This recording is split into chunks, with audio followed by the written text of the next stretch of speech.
important for me that the SAOUG doesn't just exist, to create noise on LinkedIn, but rather to bring people together. So people like yourselves, graduates, interns, professionals, mentors, customers, clients, all of us together in one place. And that place is your home, is SAOUG. And we really want to bring you along a journey of learning and an opportunity where we can belong together in one sense of community. So thank you so much, guys, for joining us today. I'm not going to take any more of your time other than letting you know that we will be recording this session. I hope everybody is okay with that. And if we are coming to talk on camera, please, it's just much better if we can see faces and put names to faces instead of talking to an empty box or a letter on a box. So thank you so much for that. On that note, I'm going to hand over straight away to you, Boitumelo. Welcome. Thank you so much, Michelle, for the warm welcome, and thank you for the opportunity just to share my insights. Just as a disclaimer, if I do go over time, please forgive me. So it's better to ask for forgiveness before making the mistake. So I hope that's okay. But I'm just going to share my screen with you guys. And today I'll be talking a bit about why the fight continues. Just give me a sec for me to share my screen.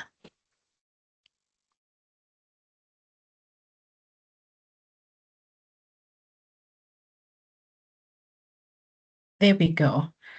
So I'll be covering 50 years later, the fight continues, and we will unfortunately not be doing it like our 50-year, the youth of 1976.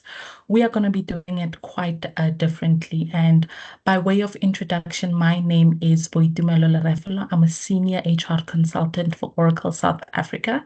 And part of my portfolio is taking care of early careers and emerging talent. A little bit about myself and why I feel I was born into the freedom. I wasn't there in 1976. I was born 16 years later, which is 1992. But every classroom that I've entered, every degree, every qualification that I've gotten, and everything that I've received thus far, and even the generation that comes afterwards, and was shaped by the courage of the young people who came before me. So definitely we do not take that for granted, that I am a child of freedom, and the opportunities that I've been given is as a result of that. I've been in HR for 10 plus years, and I'm based in sunny Johannesburg, not so much today, but usually it's a bit warmer this side. But diving straight into it. So in 1976, that's 50 years ago, what were the youth fighting for? They were fighting for access to equal education, quality education, and freedom and opportunity. And if you look at the careers that were emerging or that they were fighting for, is your teachers, your nurses, your careers, your engineers.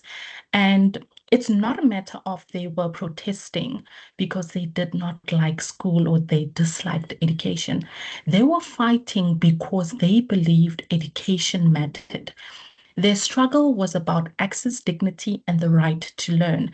So as we sit here and we commemorate that, to my point, we must be thankful and grateful for what the sacrifice they have done for us and what fight they were fighting for. Now let's look at Oracle. How is Oracle then seeing it? So I know the question is, okay, the fight continues, Boitumelo. How? Now we educated, we have access to education, but how are we fighting? So as an organization, how we are fighting is ensuring that we equip our youth to ensure that they have the most recent and roles that are focused to what the world is in. So the fight does continue. So at Oracle, we are preparing our young talent who are on the call today through our internship, technology exposure, mentorship, and continuous learning. The question hasn't changed. The fight does continue. And this is how we prepare for them. And as I was preparing for this, I thought to myself, how can we best position this using facts, using data? And if you look at the World Economic Forum, the Future of Jobs report of 2025, and you try and match it to where we are as Oracle South Africa, you can look at the roles that are coming. And basically what the report reports is that the jobs that are kind of going into extinct and where are we going into the future. Later on, we will be introducing our interns who will tell you a bit of more what they do in our internship, but maybe just to give you insights, we ensure that all our graduates are equipped with certifications around AI power. We ensure that they join the Oracle University Learning. We're continuously learning to ensure that whatever is in the World Economic Forum Future of Jobs report is aligned to where we are going as an organization. So if your question is, how are we contributing? That's how we are contributing as Oracle. I would like to share a video. I do know that we've got a great catalog of customers, but I just want to share with you one exciting one, a partnership that we have with F1 and the great things that we've been doing at Oracle.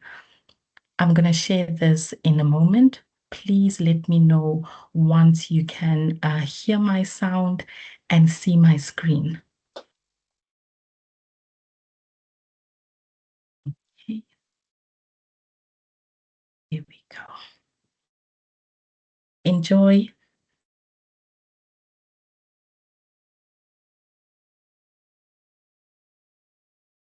Can everyone see?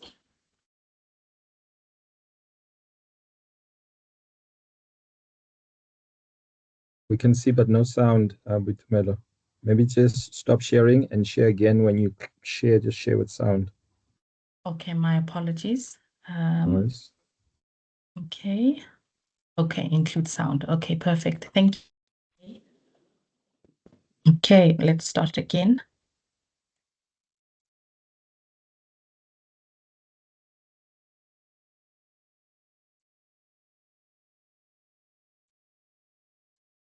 Barcelona, just critical to look at the tire wear. It's a truck you can overtake, so it's all about race pace and tire management. Hey, it's Zakaja. Welcome to Oracle Strategy Series. This is your race briefing. This is the Oracle Strategy Series for Barcelona. It's always been one of my favourite races because it tends to be a high degradation strategic race. It's generally a two-stop, but then sometimes you can get people trying a three-stop or a one-stop. So there's a few alternative strategies that can come into play. It will be really interesting this year to see if the change in regulations impacts that at all. And if it is a mixed strategic race, then it's great for us to have technology such as the OCI to help us keep adapting in the race to work out which is the best strategy for us.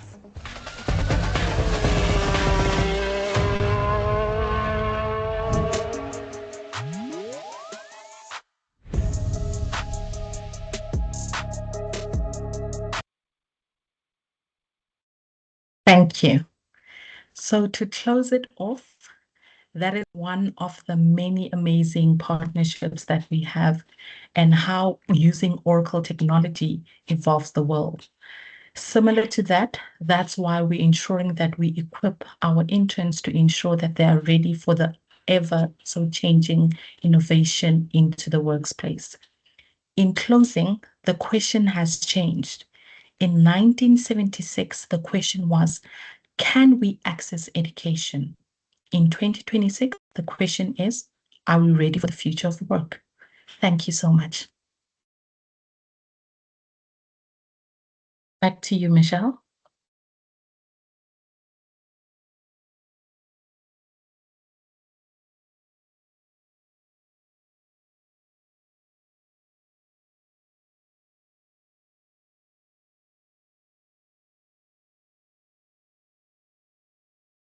Is Michelle there? KK, while we're waiting for Michelle, There are a few people in the lobby that I'm struggling to admit. Could you perhaps have a look and see the settings? I've just clicked admit. One should be in. I don't know who it was, but one is in. And then Thank you. policy. Yeah, it seems. Thank you. Their names have disappeared at the top. Yeah. Thank you. Policy, can you just confirm you are here with us?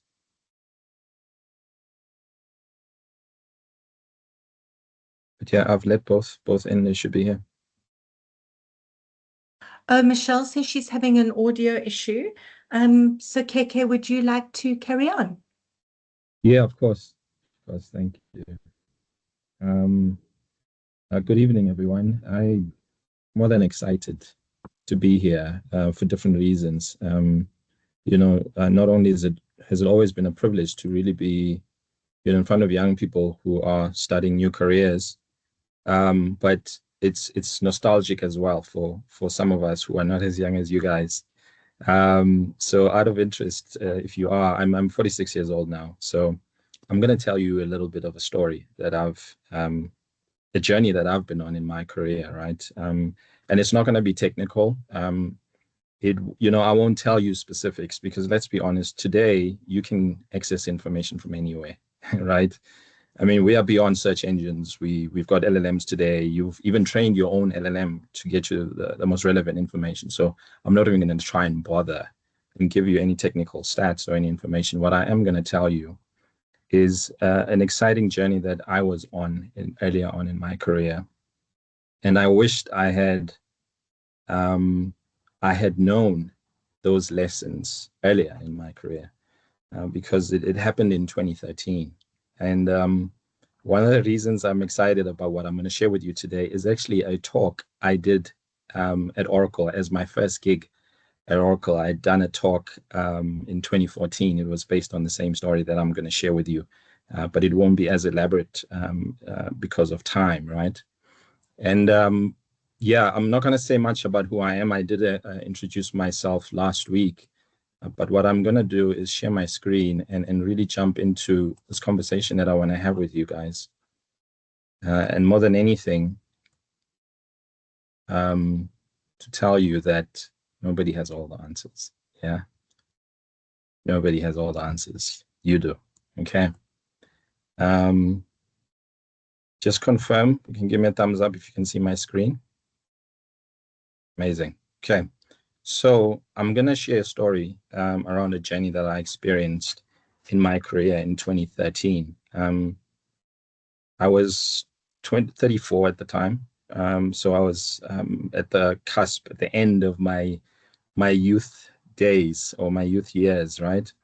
And I really would have loved to experience it sooner. But let me tell you what happened. I worked for SAOUG, for Pastel. It was called Pastel at the time. You guys are probably familiar with SAOUG.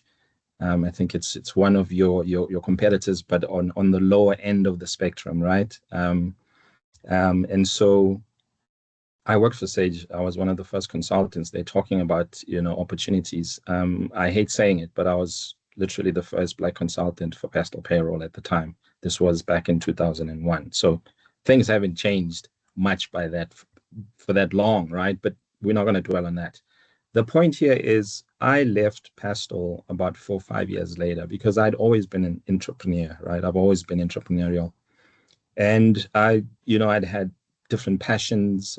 Music was one of my passions. And I'd find out later in my career, when I was 20, 28, 29, that it's not what I wanted to do, right?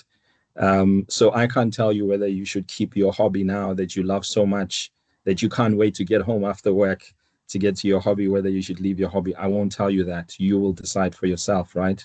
And it's one of those things that will actually sit with you for the longest time unless you make an important decision. So I want to talk to you about this journey where I climbed Mount Kilimanjaro in 2013, okay? I climbed Kili for 2 reasons. Let's call it 3 reasons, okay? One was I was at a point in my life where I really wanted to do something that was going to challenge me personally and career-wise. And by then I had already started working for myself as a consultant doing the beginning part of what I currently do today, right? So I'm a business and digital transformation strategist. I do training, coaching, mentoring, things like that for professionals. And of course, I do it with young people entering the workspace. I've worked with more than 1,500 SMEs and corporates, and I really enjoy my work. So what I'm sharing with you still sits with me today, and is actually the bedrock of my own reinvention in my career at 46 years old. The first reason was that I needed to do something challenging. The second one was I really wanted to do something inspiring for young people back then, right? Because I had seen how young people struggle with life and struggle with career, struggle with work.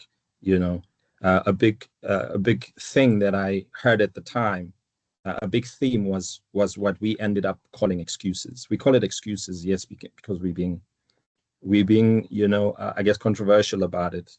I mean, it's a real thing that people don't have money to pay for college, and they'd like to go to college and learn and get a great career, but it's not possible for a great majority of your peers, guys. And it was the same for me back then. And therefore the same for many young people that I interacted with. So money for work, money for career, for college rather, was a challenge. But then the same excuse, as I call it, came through from people who had jobs, who had businesses. Again, I'm calling it excuse because I'm belittling the problem, right? It's actually an excuse, not a reason. Sometimes we think not having money is a reason, or not having experience is a reason. And then I said to the world, and therefore the story, that guys, it doesn't matter what it is that you're doing in your life. If you follow certain principles in your life, you can achieve any goal that you want. Enter you guys where you are in terms of the careers that you want, the lives you want to build. There's a couple of things you already know. You may not be as old as we are, but you're old enough to have experienced life, meaning things are not always the same as you always anticipate, right? When you were young and you thought, either you thought life was going to be extremely difficult, but you ended up going through it and passing and graduating and being where you are today, right? The same thing happens now, this age, when you think about where you are going to be. The one main thing I'm going to ask you to do not be the kind of person who says, I will only be happy when I get that job. I will only be happy when I drive that car.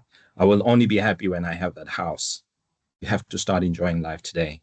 And I'm going to share with you life principles that I wish I knew sooner than when I climbed Mount Kilimanjaro, as a way not to answer your questions, but as a way to shine the light just a couple of feet ahead of you. Because you don't need to know the top of the mountain.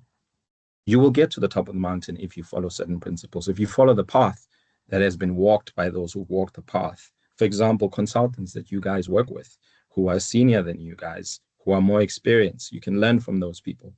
Okay. So the point here is I'm not going to give you technical answers. I'm going to give you a philosophical answer to life and business. And it starts by understanding that those two things can be one. And the more you live them as a single entity or as a single perspective, the more enjoyable life becomes, because you're not trying to be two people, right? You're not trying to be one person in your career, in life, work, home, life with friends, and you're trying to be somebody else. That's not going to work for you. It actually ends up hurting you at the end of the day.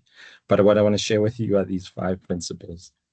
And so, in short, I then ultimately climbed Mount Kilimanjaro without using my own money, because I applied these 5 principles. I wanted to prove that I have a big goal. Yes, I could have started another business, but I wasn't going to. I was going to do something I had never done before, something I didn't have experience in, so I don't cheat, right? To show people that you can do something you've never done before, something that's huge, even when you don't have money or experience.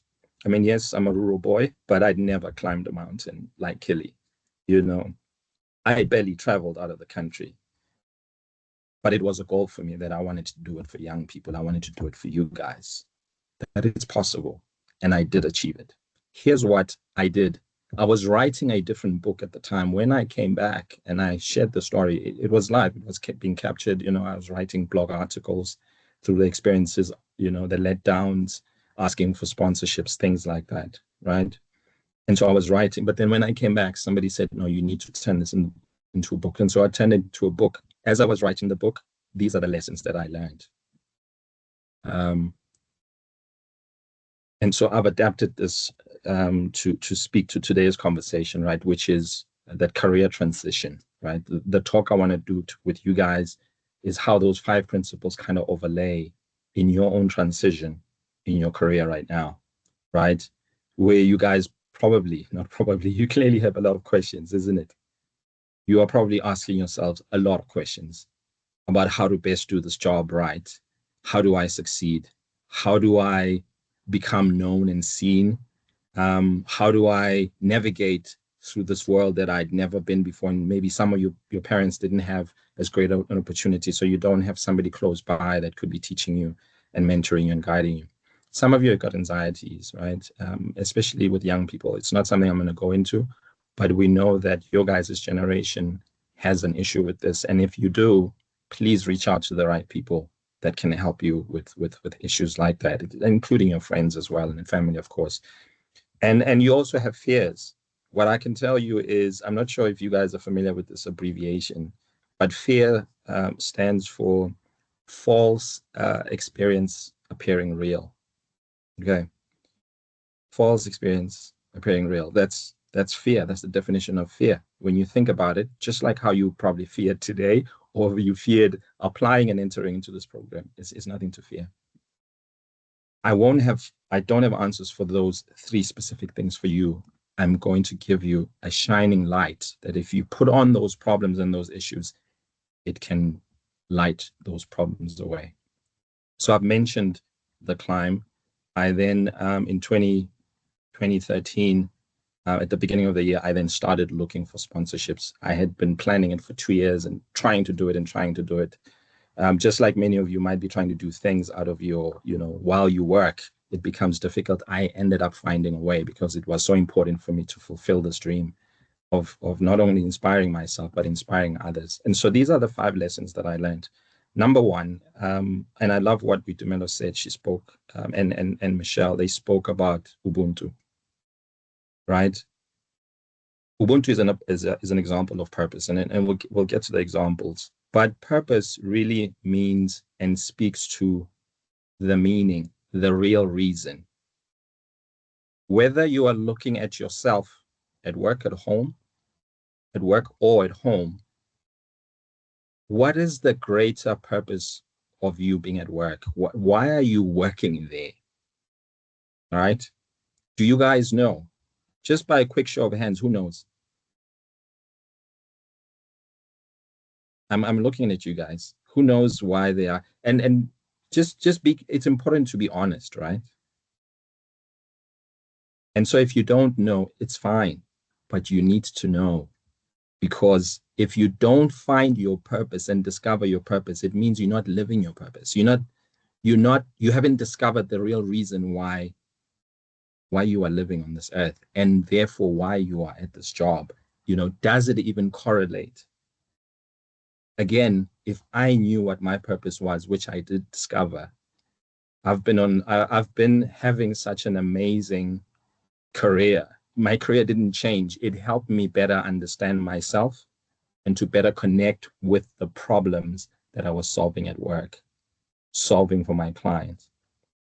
I didn't have to pretend to be somebody else. I did actually for a time when I started working, right? I was a hardcore musician, rapper boy. Why do you think I still wear hoodies at 46 years old?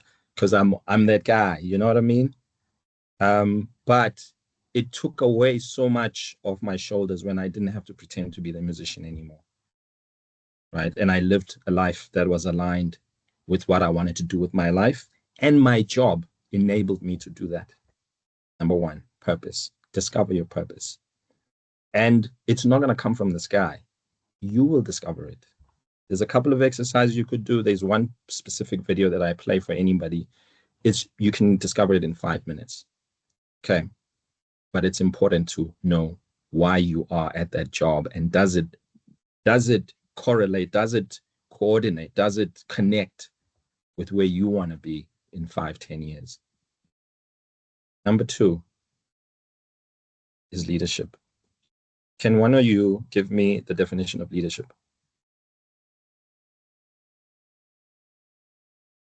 Ashley, how would you define leadership? Unmute yourself. Yeah, sorry, am I audible? Can everyone hear Yes, me? you are. Yep. Oh, great. I think leadership is someone who is a great role model, who leads by example, shows compassion, empathy, and sets good standards and models, not just for themselves, but also for others. Yeah. Beautiful. Please give her a hand. So that is exactly what I was going to say. And do you notice how she didn't talk about a role? She didn't talk about a position. She spoke about what you show is possible, the kind of role model you are. That is what leadership is.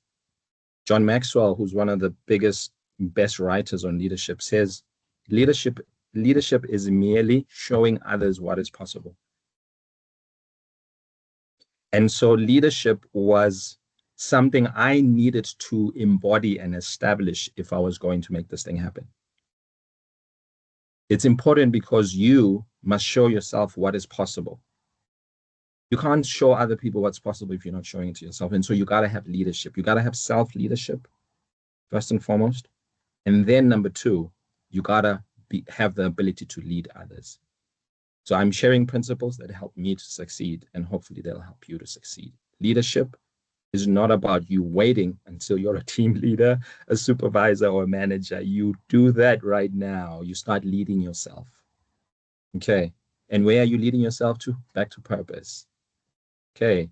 You're not going to run around doing this today. Next week, you're doing that. Find that true north. That is your purpose. And then apply leadership to pursue it and enjoy it. Number three, when you're on that journey, you need to discover the value that you provide. Journey is the reason, purpose is the main reason we live and exist. Value is what do we provide to others while we are on that journey. You know, one thing I knew about myself then, and I guess it's embodied in how I was able to achieve this, that people still say to me to this day, that I discovered was a value that I can provide. I can help people understand very complex ideas and simplify them. That is the single biggest value proposition that I provide to others. Why do people go to PEP? Specifically, Mr. Zulu, why do people shop at PEP? You guys know the store PEP stores, right? I'm catching you while you're sleeping, yeah? You unmute yourself. Can you hear me? Yes, we can hear you. Okay. I think it's for convenience and maybe simplicity. And affordability, right? Why do people shop at Woolworths and not PEP? Quality. There you go. Do you see, it's important to understand value. We're not talking about values. We can talk about values another day because it's similar, but it's not the same thing. So by value, I'm speaking to value proposition, the value that you offer to others. You guys need to understand the value proposition of the company. There's a purpose and there's a value. The value is the value that it provides to its customers, its communities, its people. And therefore, the magic that you bring, does it align with the value that company provides, right? When you understand yourself better, you can understand how best to fit in that career. Number 4, relationships. One of my favorite African proverbs is a saying that says, if you want to go fast, you can go alone. But if you want to go far, you have to go with others.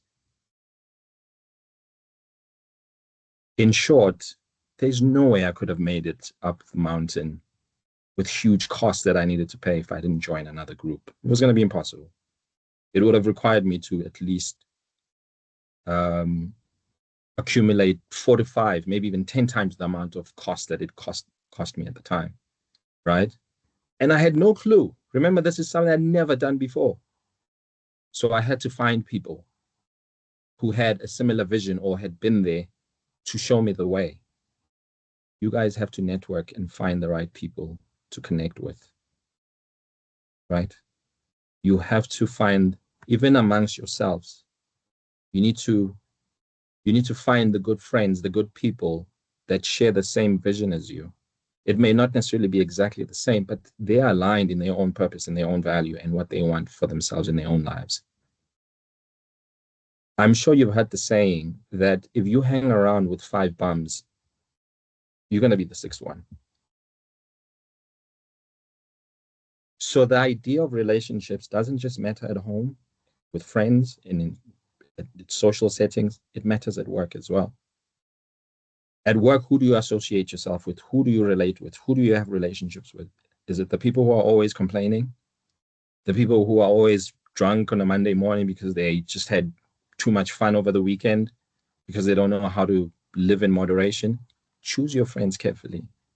I'm the last guy to tell you not to have fun. I'm literally telling you about the most fun I've had in my life. I love adventure. I love doing new things. You know, I'm an innovator. I do stuff. I'm the last person to tell you not to enjoy yourself. What I'm saying is be responsible, relate to people that you want to, that you look after, you look up to rather. And at the same time, find people that you can mentor. Find 1 or 2 young people that you can mentor, because that journey you've been on already is value to somebody else. And you can be of value to others. Find 1 or 2 people, you mentor them. Maybe they're still trying to pass their matric. Maybe they're trying to find their career path. You've got something of value to offer. Guys, I don't want to take too much time. The last thing I want to tell you is nothing will happen without commitment. Nothing will happen. You can pass your exams, you can pass the learnership, but if you don't have a purpose, if you don't have value that you offer, what are you going to commit to? And how are you going to do it? How are you going to get up every day without commitment? So in short, these are the 5 principles that I learned. And I wish we had time to speak about how you can apply them in your journey. But I trust that you will. I trust the right message will land, or has landed with you guys. And without spoiling it, here's what I'm asking that you take away with you. Don't worry about your anxieties, the questions you have, the fears. It's going to take care of itself. Find yourself, find your purpose, find your value. Be the leader that you would want to follow. Because no one's going to follow you yourself. You don't follow yourself, right? Build relationships that are healthy, that'll keep you going. And lastly, stay committed. Okay, take care of these. The rest will take care of itself. Thank you, guys.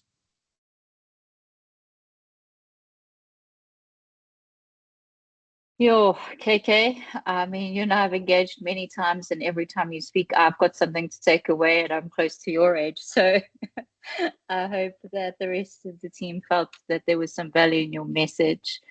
Yeah, just such a good reminder. Thank you so much. Right, so moving on with our agenda. The next up, we have Ahmed and X-Man. Ahmed and X-Man, are you on the call?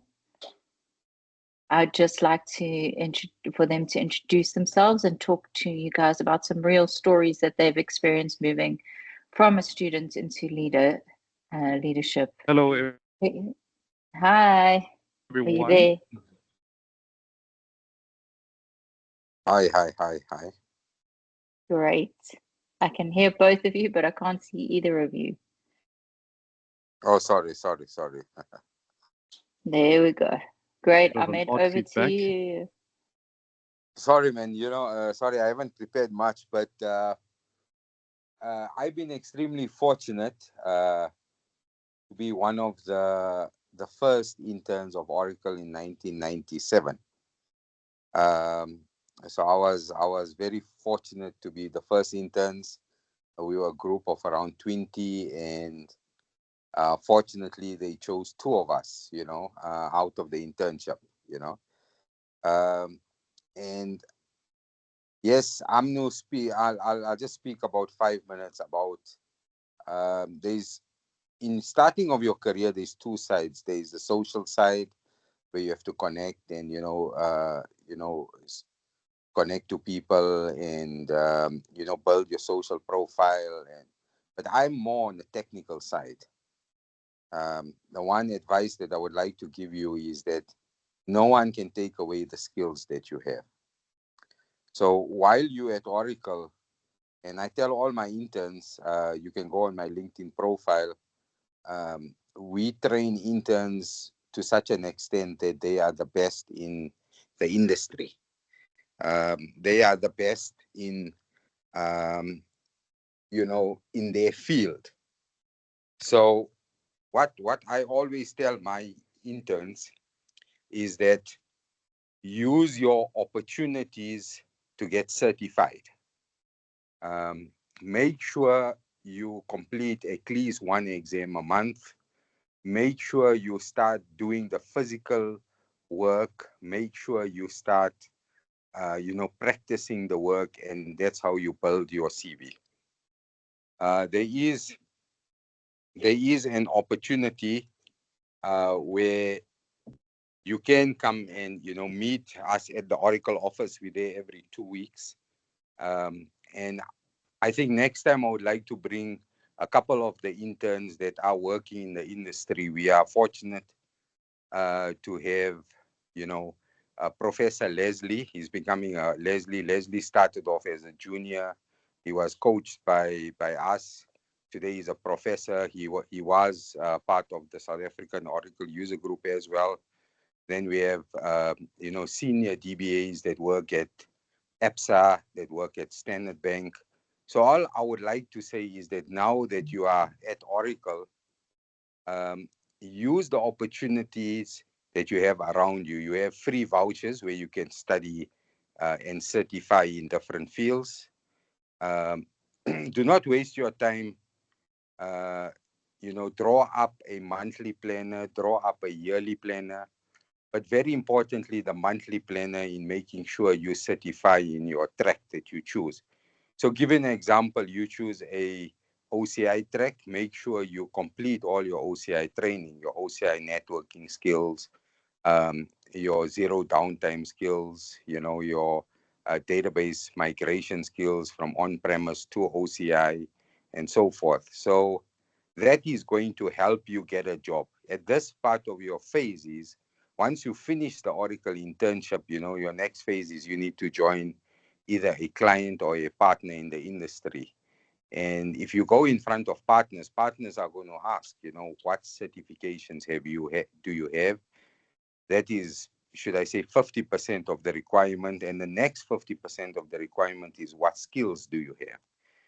Now, as juniors, or as, should I say, I don't like to call interns, but you suffer with seeing where can you where can we use your skills, where can you try the different features and functionalities. So with me being in the Oracle Ace, we develop a lot of platforms for customers to try on, for customers to go in and evaluate software. So there are platforms like, I'll give you guys a session, but maybe Debbie can set up a session maybe next month.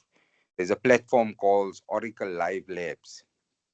All right, where you can go in and you can go and evaluate the Oracle product. You can test the Oracle product, so you don't lose your skills, you don't lose your certification knowledge that you have done. So very importantly, I leave you with two things. You are at Oracle, make good use of the opportunity. You don't get this opportunity easily. The certification path or the learning subscription that Oracle provides you is 100,000 rands. I just got 2 learning subscription now for 2 of my interns. So make sure you draw up a yearly planner, include that into a monthly planner as well, where you make sure you write 1 exam a month. So that means you build you build your skills. And then thereafter, I'm not going to lie to you, just a naughty tip I'm giving you is go for interviews. No one is stopping you.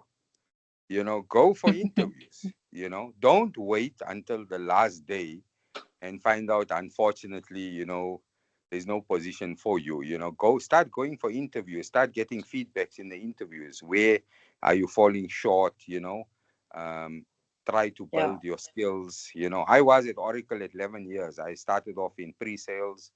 I then moved over to support.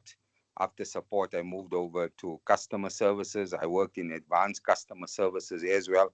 I never sit, you know, the moment I mastered something, I moved on. You know, at the end, I worked for Oracle Advanced Customer Services, ACS, you know. And I'm saying, because of the hard work and the culture that has been in me, is that we are launching.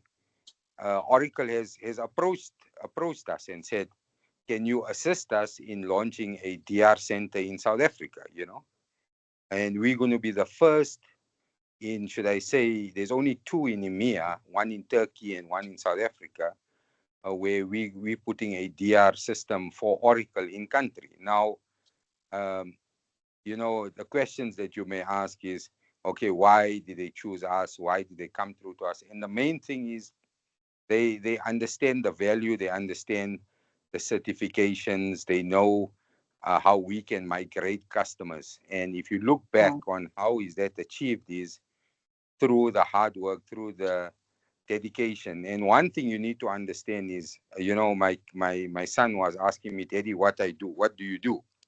You know, how do you explain to a 8-year-old child, you know, you're an Oracle DBA, an Oracle developer, you know? So I just turn it and saying that, you know, I'm an Oracle ambassador, you know. Wherever I go, I create customer success stories. I turn a customer that is suffering on Oracle, make him a customer success. See the value of Oracle. You know, we go into customers where their databases are doing, you know, extremely slow, and we turn around to make them highly performance systems. You know, we compete against IBM. Sorry, I'm going to have to stop you. We're running short on time. Sorry about that. But I think the idea of Deb setting up a session next month is a good one. So Deb, please can you take that as an action item? Thank you. Yeah, thank you. So if you want to meet me, I'm every 2 weeks at Oracle. But thanks and good luck, guys. Thank you. Thanks very much. X-Man, very quickly, is there anything you want to add to your experience? Good evening, everyone. I couldn't actually join on video this time around. I'm actually in transit. However, I mean, I echo the very same sentiments that Ahmed just spoke of. I mean, the contingent and the cohort that we actually have on the call, we don't like to call them interns. We like to call them early careers. And I'm happy to actually call you guys early careers. It's a beautiful buzzword because this is actually the beginning of your careers. And I mean, your careers could actually span even your lifetime. So to an extent, approach it with the gusto that it actually requires. Approach it with the seriousness that it requires. But in the center of everything that you do, whether it's in the Oracle space or outside of the Oracle space, just center it around having fun and creating value for your country and the world as a whole. And that's it from me, guys. Just in a nutshell, just in the interest of time. Awesome. Thank you so much. Really appreciate that feedback. Now we are going to move on to meeting our interns, our early careers. Back to you, Boitumelo. Thank you. Thank you. Such beautiful, powerful messages from the panel today. Really, really inspired. Even 10 to 12 years into my career, you learn every day. So thank you so much for the insights. And I think I'm going to sound like a broken record, maybe going back to Ahmed's point in terms of the opportunity that you get. We get over 10,000 applications each year, and we can only accommodate 15. So again, our unemployment rate is sitting at 46%. So while we are a drop in the ocean, I feel like we are making such a good difference. And I think, Ahmed, I think you came at the right time, just setting a tone on the importance of certifications. So without further ado, I am going to share my screen, and our early careers will be sharing who are they, their journeys at Oracle thus far. They've only been with us since April, and their biggest lesson and one piece of advice for students and graduates. So I'm just going to quickly share my screen. And I think first up we will have Raven. Raven, over to you. Thank you, Boitumelo. Hi, everybody. I hope you can hear me. My name is Raven. I'm an app sales intern at Oracle. I have a background in tech. I just graduated with a bachelor in computer and information sciences.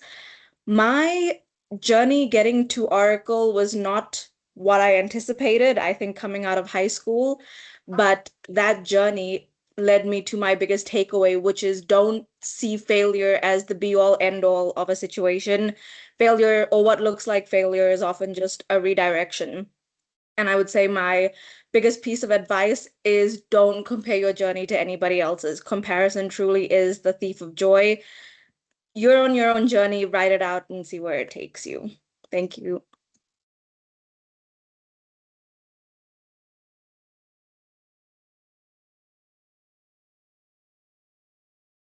Hello everyone. My name is Vanessa. My journey started with curiosity. I studied computer science and chemistry at Northwest University, and I was more drawn to the computer side of things, which made me pursue my honors in computer science. Joining Oracle has been an exciting step for me because it's allowing me to learn in a global technology environment, also working with experienced people, and also growing professionally. My biggest lesson so far is that your career journey does not have to be linear. It is okay for your interests to evolve, and as you learn and gain exposure. Okay.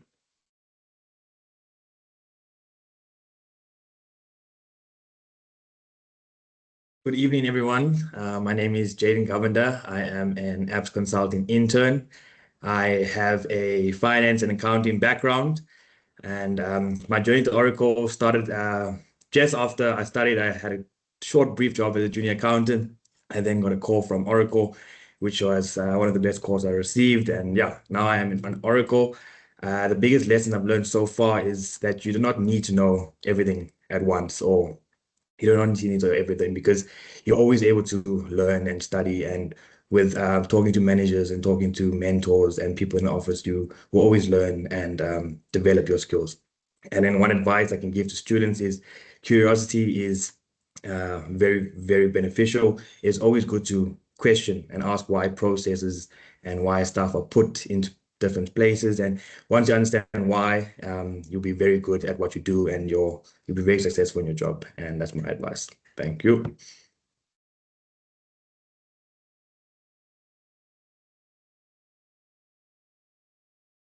Hello, guys. My name is Lloyd Milos. I'm a consulting intern at Oracle Financial Software Systems. My journey to Oracle through my studies in computer sciences from University of Limpopo, I've gained some practical experience in technical analysis and problem solving, which motivated me to pursue my career in consulting. And my biggest lesson is that success is not about knowing everything in one day, but it's about being curious, asking questions, and continuous learning. My advice to students or graduate is that stay open to continuous learning and build meaningful relationship. Thank you.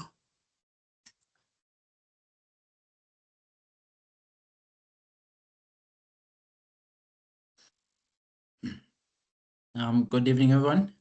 My name is Leanda. My name is Leanda Kaula. I am a consulting intern at Oracle under the OFSS unit. I also got my degree in computer science from the University of the Western Cape, which is where my passion for technology and science grew. And then I pursued, I applied for this internship, and then I got accepted, which was great, which was awesome. And then I joined the organization to gain hands-on experience and to learn from industry experts that have been doing this longer than I have. I think for me, the biggest lesson I've ever learned is that which was a shocker, but motivation always wears out. It's up to you to always find a center for yourself that always keeps you going. So be disciplined. I think a piece of advice would be to always focus on building good fundamentals. I've found that on almost all the topics that I've tackled with really good fundamentals, I was able to understand stuff a lot easier. Thank you.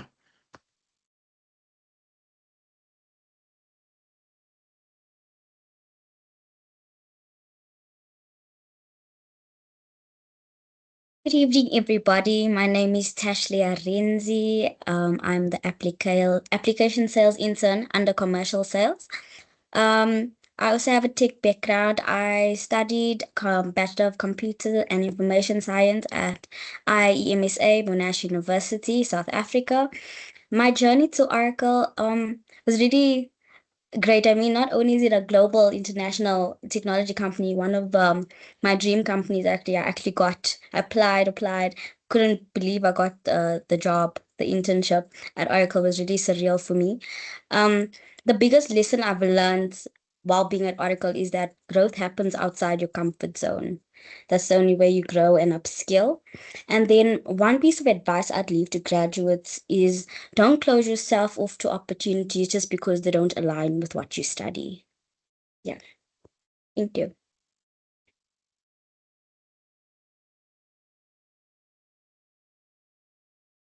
Good evening, everyone.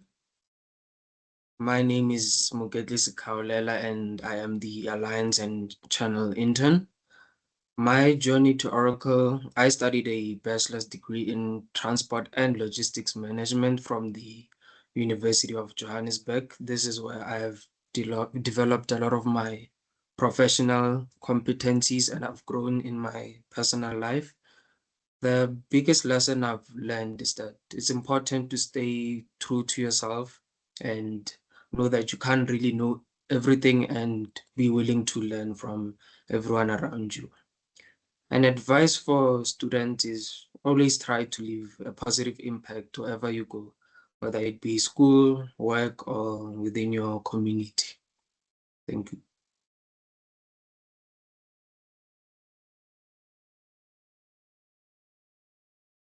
Good evening, everyone. My name is Shalom Radari, and I am a business operations intern under the database platforms in public sector. And I studied at the University of Johannesburg. I studied BCom Economics and Econometrics.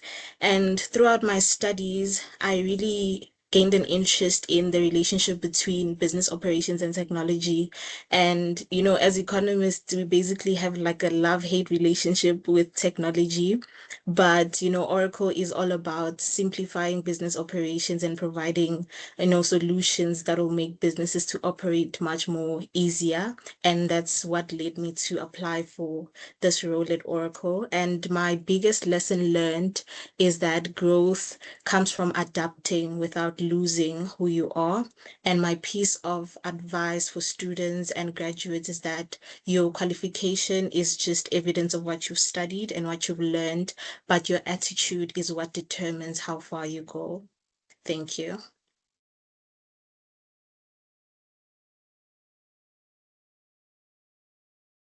Good day, everyone. My name is Unamandu Scott, and I'm the account cloud engineer at Oracle. My journey started when I was in varsity. I studied IT, specializing specifically in software development. That's where essentially I built a very strong technical foundation, but I was also involved in various leadership roles, and that has led me to where I am today. And one of the biggest lessons that I've learned throughout that time frame is probably perseverance and persistence will open doors for you. I mean, not every opportunity comes immediately in life. I think if you remain consistent, if you have the willingness to learn and just keep knocking on the door, you will get far. Because the last thing you want is for someone to open the door and for you not to be there. And then advice for students and graduates, I would probably say they should try by all means to get involved as much as they can, to seek exposure, to just step outside of their comfort zones. I think that's where essentially the true growth comes from. Thank you.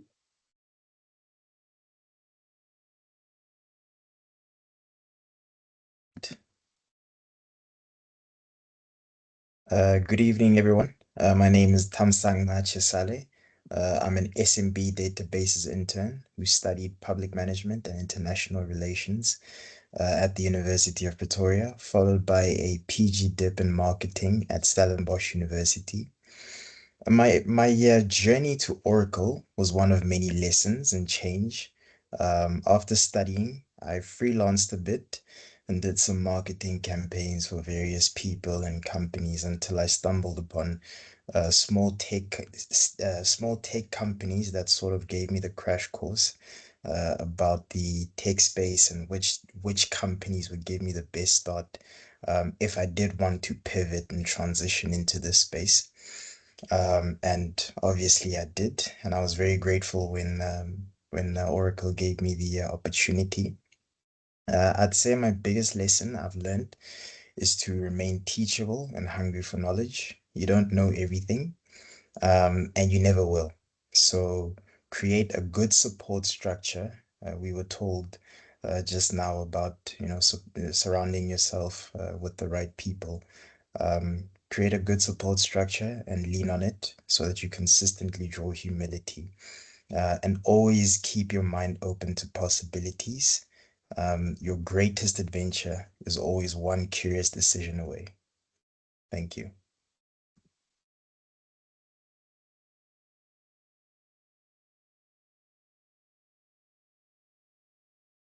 Hi everyone, my name is Olutuklele and I'm currently a support account manager in the renewals and support team. I graduated from the University of Oklahoma with a Bachelor's of Science in Information Science and Technology, as well as an undergraduate certificate in data analytics.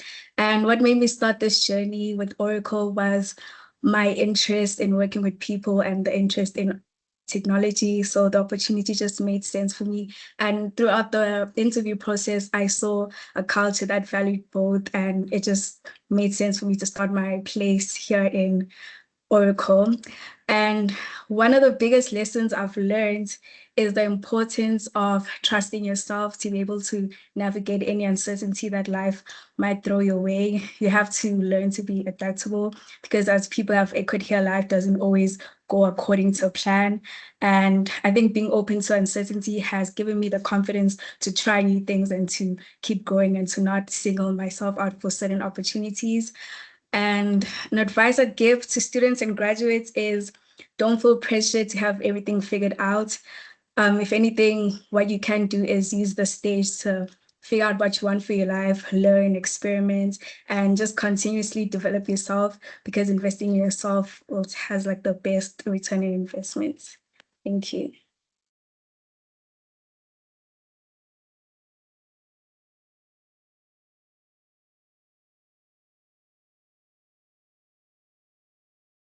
Good evening, everyone. My name is Busto Zulu, and I'm the current application sales intern within public sector. And my journey began with my Bachelor of Human Resources Management at the University of Johannesburg, where I got exposed to people and environments that sparked a passion for technology. And I've now found myself in article discovering how technology impacts business and HR as a whole. Thank you. My advice to young graduates would be to always stay curious and try to give 100% every day.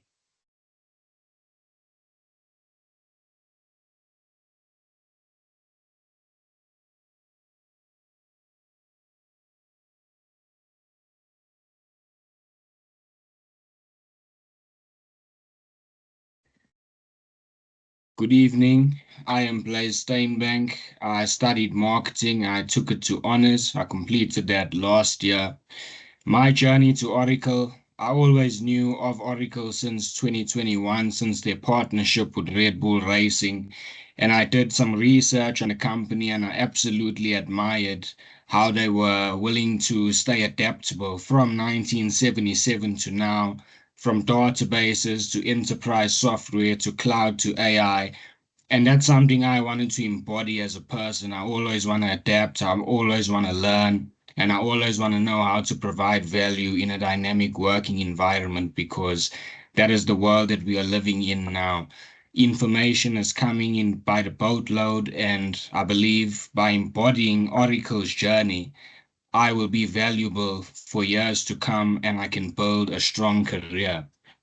With regards to my biggest lesson that I learned at Oracle, I think that as students, we got a lot of praise from family. You know, we got into this internship, we got a lot of praise from people, but we just got to the top of one mountain and we still need to keep on climbing and we need to be very open to learning. We need to understand that this is the beginning. We need to be humble enough to ask questions and listen and take feedback without being defensive. I think that it's also very important to be multifaceted. You don't want to be one-dimensional, and you need to be good in multiple areas. Performing is not enough. You know, that's something we've learned. Your image and exposure counts. So for one who doesn't speak much, I'd encourage them to get out of their shell, but also be a good performer. With regards to advice that I'd give students, I'd say discipline is very important, delay gratification. I know that a lot of things feel good in the moment, but there'll always be time for that in the future. And that time you have as a student is to make yourself as valuable as possible. So that would be my advice to students, to delay gratification and understand that there's a time to sow and there's a time to reap.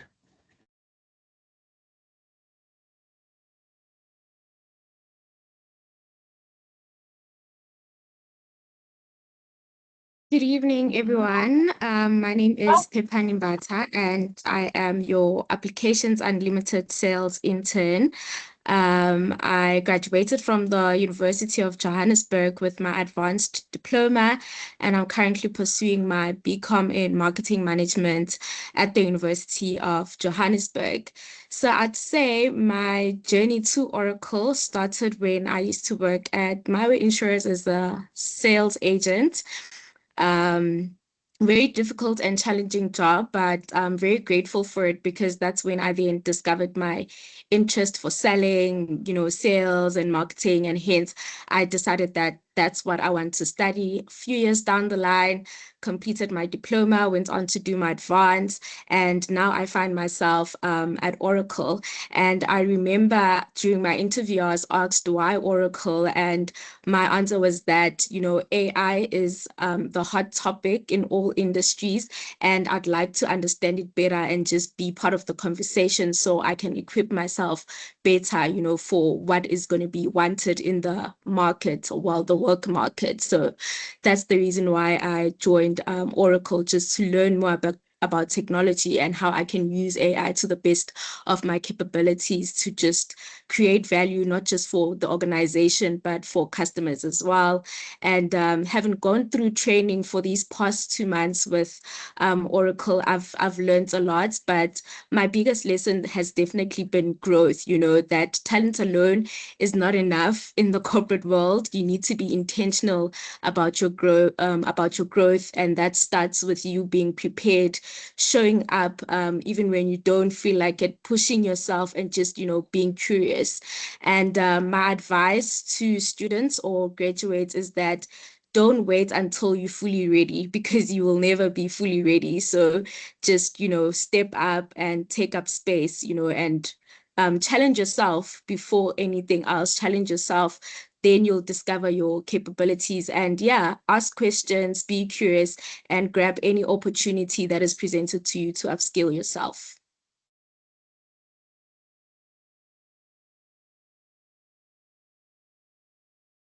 Thank you. And that was our 14 superstars. Over to you, Michelle and Debs.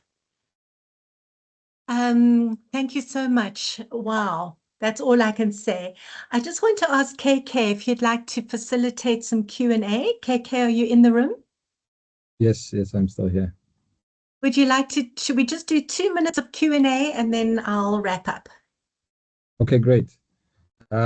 Fabulous presentations. They're much smoother. Clearly the practice is working. So one of you guys spoke about communication. Learn how to communicate. Don't take it lightly. And so many young people take communication lightly. If you know how to speak, you can speak your way to the top. With that said, we're going to open up for a few questions. Who has a burning question that they'd like to ask?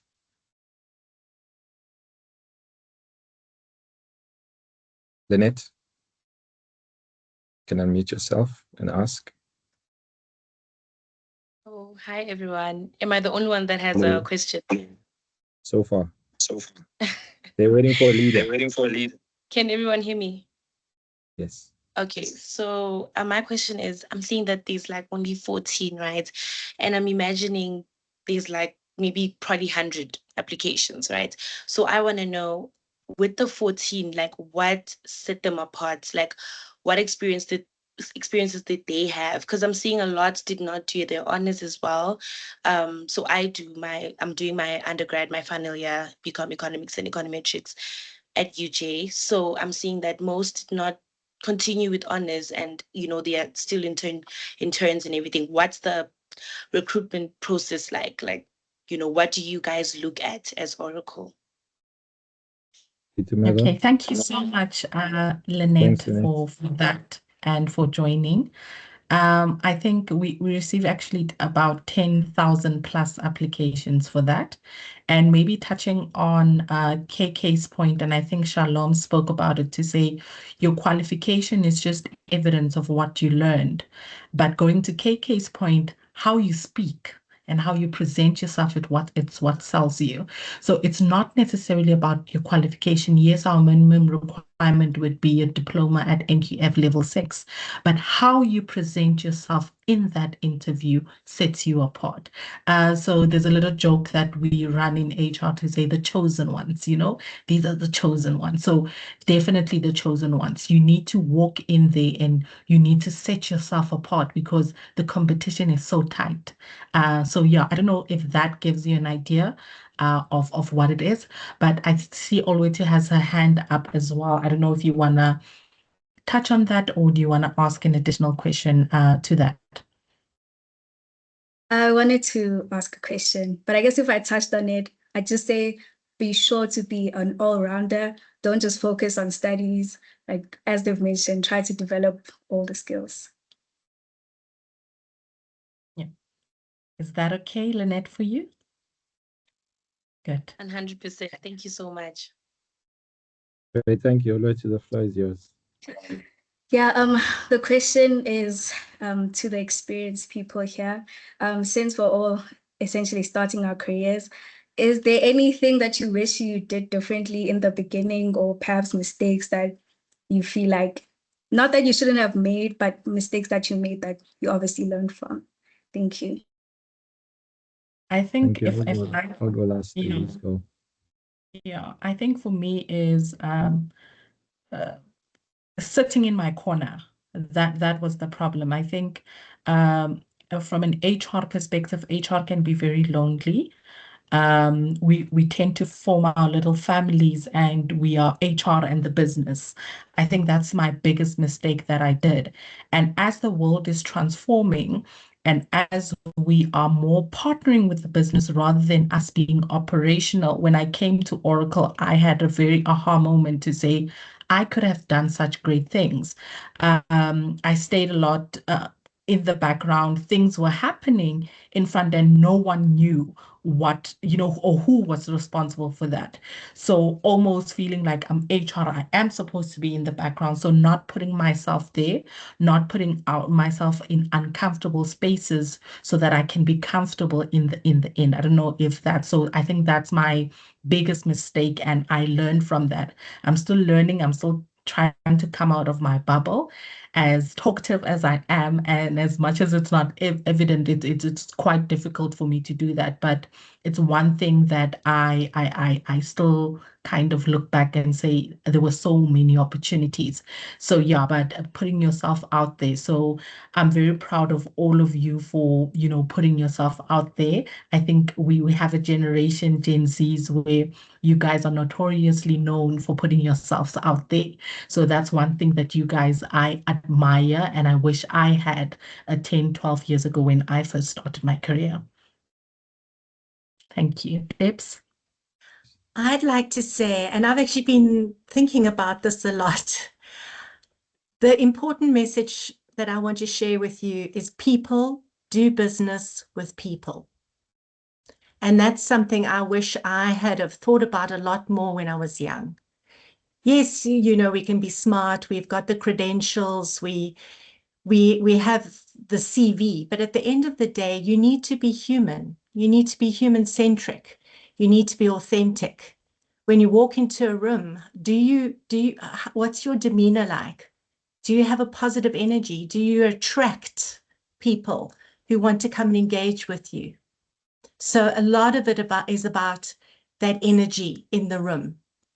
Be that person that people want to do business with, and ask yourself always, how easy is it to do business with me? And that is something I'll leave you with. Thanks, Debs. For me, it's the biggest mistake, something I wish I had started doing sooner and more repeatedly, was setting goals. I was never intentional in setting goals. And I think it's been profound each time I've set a goal and I've gone for it. I set out to write 10 books. I've written 8 of them. I've set out to read books. I've read over 1,000 of them.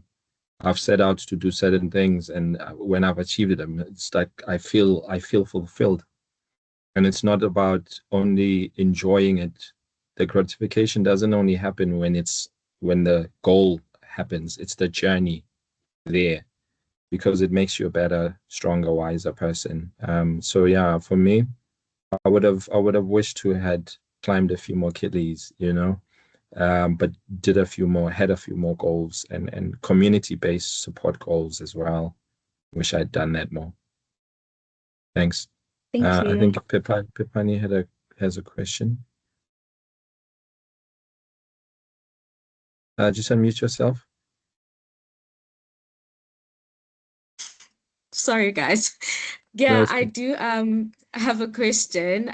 Considering the fact that we are interns and we're at the very early stages of our careers, so you're always carrying this thing of having to prove yourself. And I mean, that also comes with like doing mistakes along the way. So really, I just want advice on how then do you get feedback from people, because I also feel like people do tend to be quite reluctant in actually being honest with you that you've done this, you shouldn't have done that. So with me, I think I'd like to know, how do you navigate that, and how do you overcome the fear of, doing mistakes? Is it okay to actually do mistakes as well, or is it something that's always going to stick with you just because you got something wrong the first time? Yeah. Thank you. Let me grab that. Boitumelo, you can speak to your thoughts as well. Well, for me, I'd just like to highlight an example of what an anxiety and fear looks like. You can literally remove those things, right? And you know the answer. How do you ask for anything? You ask. It's a question. You just ask. It's that simple.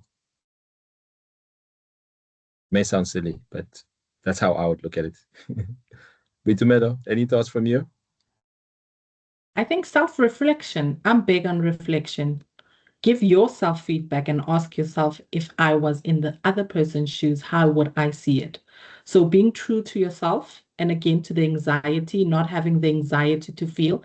And again, even in our advanced careers, you will make mistakes. It's just learning from them. So being able to criticize yourself or do a reflection on what was done, it's easier then to get feedback and not take things personally. I think from my end. Thank you. Debs, anything Okay, from you? thank you. Top of mind, we're all going to make mistakes. That's just human. But it's how you learn from those mistakes. And one thing I wish, and I still do, is don't take things too personally. Look at it objectively and self-reflect, and it's not going to be linear. Take a little sidestep and just carry on chiseling away at that mountain. Thanks, Debs. Thank you. Thanks, Pepani, for that question. And just in closing that, guys, what the answers came up is really speaks to emotional intelligence. If you're wondering what book to buy, look for a book on emotional intelligence, because it'll help you deal with these issues that we're speaking about. Because the answers, you just about have them. They are. I mean, the power of AI will give you as many answers to all the questions you have. It's just how you feel about it, that matters. Shalom. Thank you. My question is with regards to what you were talking about, KK, your story basically. Know how you were working at SAOUG, but then you decided to just go with what you're passionate about, entrepreneurship. My question is, how do you run with your passion, even though there's no guarantee of success, whilst you have something that you're currently working with? Like you had something stable, but then, you chose to go for what you wanted, what you're passionate about. So then how do you do that, going for your passion, which is you don't have a guaranteed success, basically, even though you have something stable at the moment? Thank you. To be frank, I think I was just born with courage. I have a lot of courage. I'm not afraid, right? And I've had a lot of work done, at least not at the time, but it's something I would have done, which to do more work on me in terms of emotional intelligence, because it teaches you things like how to manage your anxieties, your fears. If you have a dream, to go for it, to understand what somebody said. I think it was Leander, which was beautiful. He says, understanding things like that, motivation will wear off. That's all emotional intelligence stuff. Knowing not to be afraid, knowing that I can and should self-critique myself, not criticize, self-critique myself. I should be able to ask people questions if I don't have answers and not feel stupid, right? If I feel like I'm smart about something and I'm passionate and interested in it, I can highlight it to people and show them that I can do this if that's what they would like, But the point is, I didn't know. I had no guarantees, and that's the beauty of life, is not knowing. If we all knew what every minute was going to be, we would be bored to death, literally. Okay, so for me, I love the idea of not knowing and working on something big that will hopefully happen one day and impact lots of lives. So that was much more exciting than the idea of me failing and not having money for rent at the end of the month. I chose the bigger vision rather than to cower down because of fear and the unknown. But let me close it off by saying, please make calculated decisions, especially in the times and lives we live in, because things are so unstable. Make calculated risks, guys, before you jump, and consult. Ask people around you, ask people who know, and ask yourself. Thank you, Kay. Thank you, Yep. KK. And in closing, remember, that's why we are here today, Ubuntu. We have Yeah. each other. You're always welcome to reach out to any of us on the call. We would like to thank each and every one of you for staying late. We could talk about this forever, perhaps another SIG in the near future. But what I'd like to end off with is those wins. Boitumelo made mention of keeping up with all your certifications, and your job roles are changing. Change is phenomenal. So each celebration, please share with us. It's important to celebrate those wins.